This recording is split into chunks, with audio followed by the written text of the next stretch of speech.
The overindulgence in these sources, where you get pleasure, creates a phenomena where you feel a bit of a pain when you're detached from these sources.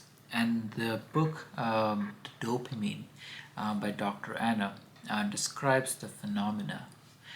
So you are basically scrolling through the social media platform in search for some pleasure, and you get some update, and that gives you pleasure, and that keeps you even further, even motivated to keep on even further scrolling. And then you do further scroll for some additional source of pleasure, and you may find another update that gives you another pleasure, and that that then motivates you to continue scrolling even further.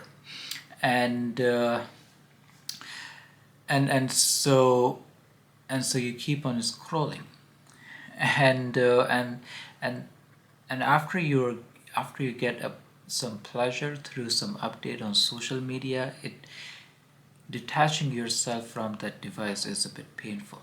Now, the analogy, a useful analogy here is a person digging the earth for some piece of gold, and then the person does find some piece of gold underneath, and that motivates that person to dig up even further to find another piece of gold, and so the person keeps on digging the earth. Um, Now that can result in some not so good uh, impacts, and these effects are even more pronounced for the case of kids. Now, kids, they are developing important cognitive muscles, and these help them later on in their life. These help them with the activities that need attention, focus, concentration, impulse control, organization. And overindulgence in technology and social media apps can impair the development of these cognitive muscles. There have been studies done that show that overindulgence in the technology can result in the structural changes in the brain of a child.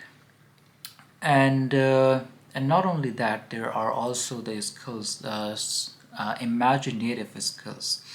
Now, following the story through social media often is accompanied through detailed images. You're following the story through detailed images, and that makes it easy for you to make sense of the story, compared with how you would follow a story by reading, let's say, a novel. There you don't have any images to help you develop sense of the story.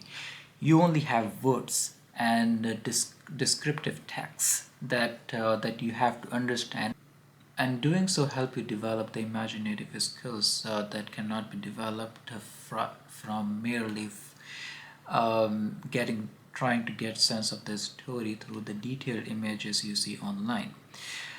And besides cognitive skills, there are social skills as well.